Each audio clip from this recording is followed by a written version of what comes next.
Before the miracle, before the tears in the cemetery, before the world gasped at what a little girl did for her father, there was a man named Kwame Mensah living in the heart of Kumasi, Ghana.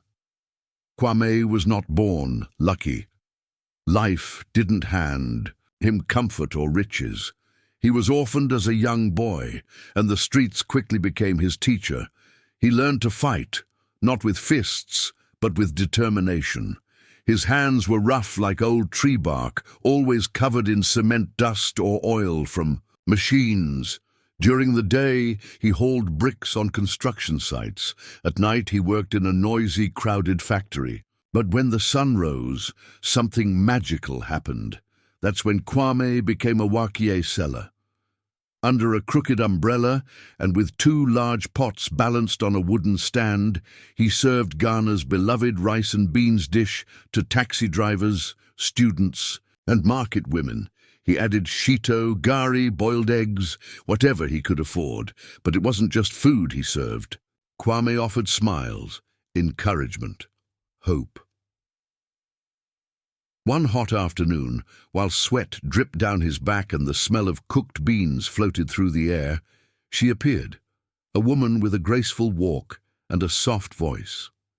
Her name was Ama Boteng. She wore a simple dress and carried a notebook. Ama was a teacher at a local school, and the first time she came to Kwame's stall, she ordered just a small portion, but she came back the next day, then the day after.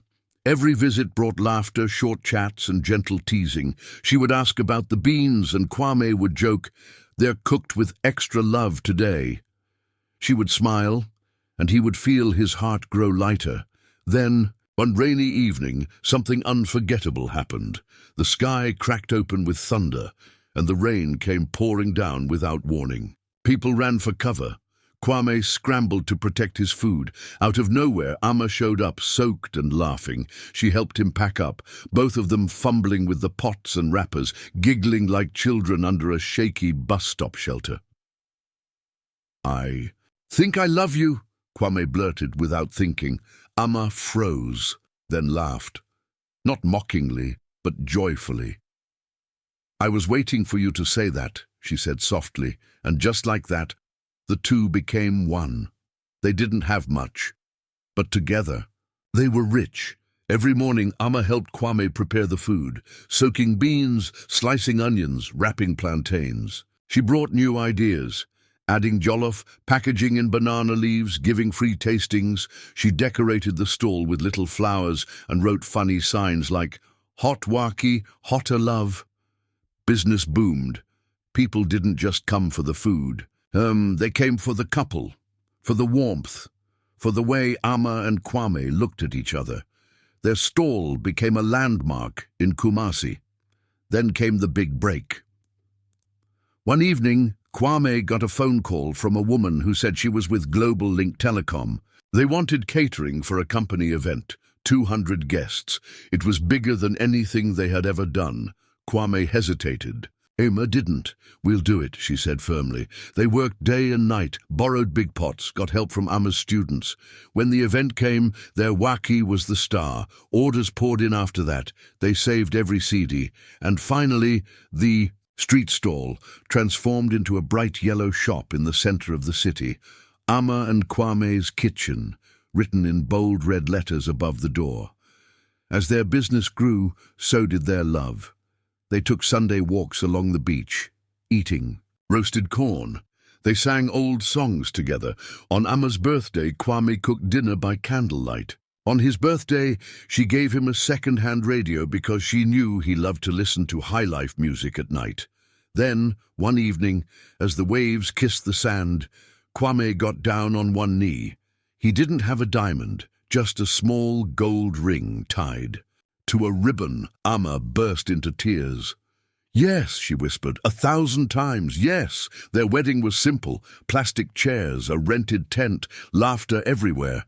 They danced until their feet ached, but as years passed, something was missing, a child. They tried for months, then years. They visited doctors, took herbs from old women in the village, prayed in churches, fasted, hoped, cried. Nothing. Amma would smile at other people's babies, clap during christenings and say, "God's time is best." But at night, Kwame would hear her crying into her pillow. He tried to be strong. "We have each other," he would whisper. "That's more than enough." But they both longed for a cry in the night, for tiny footsteps in the hall, for someone to pass the business to, someone to sing to. Then, one quiet morning, Amma threw up. At first, she thought it was food poisoning, but something inside her said otherwise. She rushed to the clinic. The nurse smiled after the test. "You're going to be a mother." Amma fainted right there on the floor. When she woke up, she ran home. Bursting into the shop, she grabbed Kwame and screamed, "We're having a baby." Kwame dropped a whole tray of rice. He knelt down in the middle of spilled wake, lifted his hands to the ceiling, and cried out, "Thank you, God." 9 months later, under a full moon and with pain and joy mingling in Amma's voice, baby Akua was born. From the moment she opened her eyes, Akua was special. She had eyes like Amma's and a quiet calm like Kwame. By age 3, she could read little signs and count to 20. She asked questions about the stars, the trees, and even why the sun was always so hot in Kumasi. She would sit in the shop with her tiny apron, handing out change to customers, giggling when someone said, "She's smarter than me." Their lives felt like a dream, a warm home, a thriving business, a child so full of light. But every light, no matter how bright, casts a shadow, and theirs was slowly approaching. It started with a cough, just a small, dry cough that Kwame brushed off. "It's the harmattan," he said, sipping warm ginger tea, but the cough didn't go away. It grew deeper, harsher. Then came the tiredness, the shortness of breath, the sharp pain in his chest every time he tried to lift something heavy. Amma begged him to go to the hospital. He kept refusing. "I'm strong," he would say, forcing a smile. "It's nothing serious." But one afternoon, while serving wake, Kwame collapsed. He fell face first into a bowl of rice, and the pots clattered to the floor. People screamed. Akua cried. Amma's heart nearly stopped. He was rushed to Komfo Anokie Teaching Hospital. For 2 hours, Amma paced the corridor with Akua clinging to her waist. Then the doctor came out, holding a file in his hand, his face unreadable. "I'm sorry, Mrs. Mensah," he began. Amma grabbed his sleeve. "Please." "What is it?" The words that followed would haunt her forever. "Kwame has late-stage lung cancer." Amma's knees buckled. Her ears rang. She couldn't breathe. The doctor continued speaking, but the words felt like distant thunder. "We'll do our best, but it's advanced. 6 months, maybe less." Amma fell to the floor, sobbing. Akua, confused and scared, tried to wipe her mother's tears. "Mama, what's wrong with Daddy?" Amma couldn't answer. They brought Kwame home the next week. He was thin. His laughter was weaker, but his smile still reached his eyes. He tried to hide his pain from Akua. He would sit on the porch with her, telling her stories about stars that never fade and trees that live forever. At night, he held Amma close and whispered, "I'm not afraid to go, but I don't want to leave you two alone." Amma stayed strong for him, but behind closed doors she wept into his old shirts, held his boots close, and prayed like never before. The community tried to help. Some donated money, others brought food, but the medical bills piled up. The shop had to be closed. Amma sold her jewelry, even her wedding ring, just to buy medicine. Then came the morning they would never forget. The rooster had just crowed. Amma stepped into the room with a tray of pap. Kwame was lying still, too still. His eyes were closed. A tear sat frozen on his cheek. He was gone. Amma dropped the tray, shattering the bowl. Her scream pierced the quiet morning. Akua ran in and saw her mother on the floor, holding her father's lifeless body, wailing in agony. The funeral came quickly. People filled the church. The waki stall was draped in black cloth. Even strangers wept. But Amma Amma didn't cry at the funeral. She stood tall, holding Akua's hand. Dressed in black and gold, she stared at the coffin as if daring death to break her spirit. But inside, she was shattered. After the funeral, life moved on for everyone else. But for Amma and Akua, every day was a struggle. The shop stayed closed. Amma tried selling snacks on a tray. She cleaned homes. She braided hair at night. But the money was never enough. Rent piled up. School fees became impossible. Aqua, now 7, watched all of this.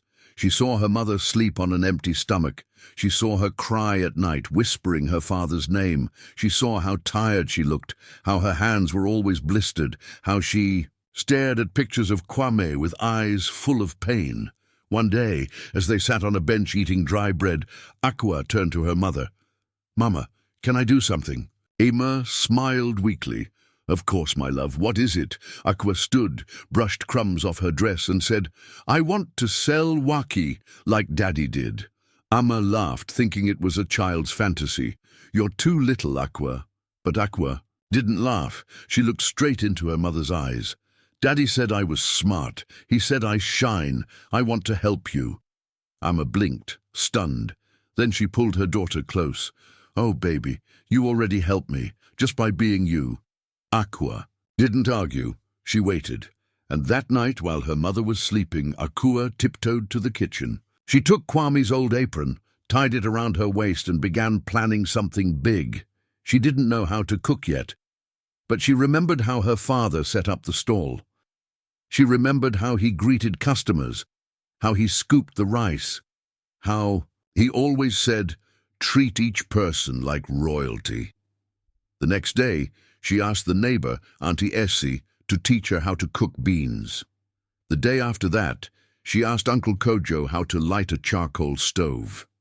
People laughed. Some ignored her. But a few saw something fierce in that little girl's eyes, and they helped. Within 2 weeks, Aqua had gathered a small cooking team, all children, a boy who knew how to fan fire, a girl who could boil eggs, twins who helped carry water from the well.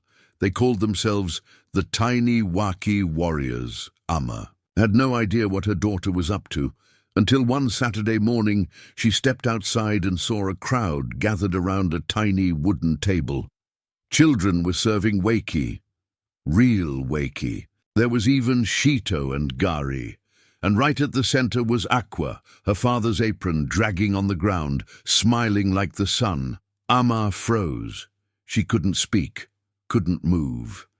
Then she saw the sign written in chalk on a piece of cardboard. Aqua's. "Waki, made with love, just like Daddy's." Amma burst into tears. Aqua ran to her. "Mama, don't cry. I'll make us money. I'll fix everything." Amma knelt down, hugging her daughter tight. "Oh, my beautiful girl. You're your father's daughter." The story of the little girl who brought back her father's stall spread like wildfire.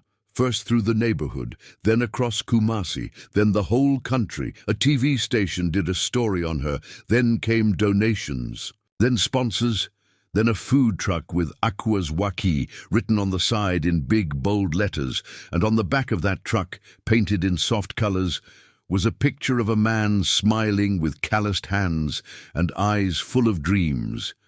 Kwame Mensah. One hot afternoon, something amazing happened. Akua and her friends were busy at their food truck. The sun was shining. People stood in line, waiting for Akua's famous wakie. Music played softly from a speaker. The smell of beans, rice, shito, and fried plantain filled the air. Aqua wore her father's apron, now stitched and cleaned. She was only 7, but she looked like a small boss. She greeted every customer with a big smile. "Good morning. Would you like egg or fish?" People laughed, took photos, and told her, "Aqua, you are a star." Amma, her mother, helped behind the scenes now. She made sure the money was safe, the food was clean, and the children rested. She watched Aqua with pride in her eyes and a thankful heart. Then something strange happened. A black car with a flag on it pulled up beside the food truck. 2 police. Officers stepped out. Everyone got quiet. Then a tall man in a fine white shirt and glasses stepped out of the car. It was the president of Ghana. Yes, the real president. Aqua's eyes grew big. Her mouth opened in shock. She dropped the spoon she was holding. The president smiled and waved. "Is this where I can find Ghana's youngest and bravest waki seller?" he asked kindly.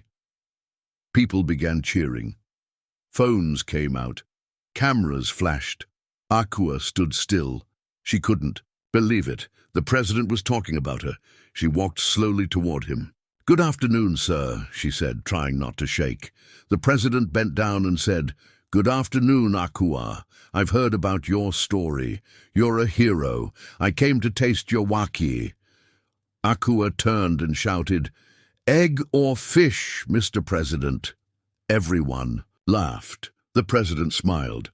"Both, please." Aqua quickly filled a plate with rice, beans, shito, salad, gari, and plantain. She added 1 boiled egg and a piece of fried fish. She handed it to the president with both hands, just like her father had taught her. Made with love, just like Daddy used to do. The president sat on a plastic chair and began to eat. He nodded his head and said, "This is the best waki I've had in years." Everyone clapped. After the meal, the president stood and made a speech. "Ladies and gentlemen," he began, "today I met a young girl who shows us that love, hard work, and courage can change lives. Aqua did not sit down and cry. She stood up." She started again. "She fed her community and now she feeds her country." He turned to Aqua. "You, my dear, are an inspiration. You remind us of the power of dreams." Then he gave her something, a small gold medal with the Ghana flag on it. It read, "Hero of the Nation, Aqua Mensa." Tears filled Ama's eyes. She hugged her daughter tightly. But that was not all. The president looked at Ama and said, "We want to help Aqua grow her dream. From today, the government will sponsor her education. She will go to the best school in Ghana for free, and we will help expand Aqua's wakie into other cities." People screamed. Drums beat. The air was filled with joy. Aqua looked up at the sky and whispered, "Daddy, are you watching? I did it." 2 years later, Aqua was now 9 years old. She wore a neat school uniform, but after school she still came to the truck. Only now there were 3 food trucks, one in Accra, one in Kumasi, and one in Tamale. She also had a children's cooking school named Kwame's Kitchen, where she taught kids how to cook with love and respect. Akua never forgot her father. At every food truck, there was a photo of Kwame smiling, hanging right beside the menu, and every week Akua and her mother visited his grave with flowers and waki. One day, after a long day at the food truck, Akua sat with her mother on a bench under a tree. "Mama," she said softly, "do you think Daddy is proud of me?" Amma smiled and kissed her daughter's forehead. "He doesn't just think it, he knows it. He's smiling every day because of you." Akua closed her eyes and leaned on her mother's shoulder. The sun was setting, painting the sky orange and pink. A small breeze blew, and for a moment Amma thought she heard Kwame's voice in the wind saying, "My girls, my strong, strong girls." And in that quiet moment they both smiled because they knew love never dies.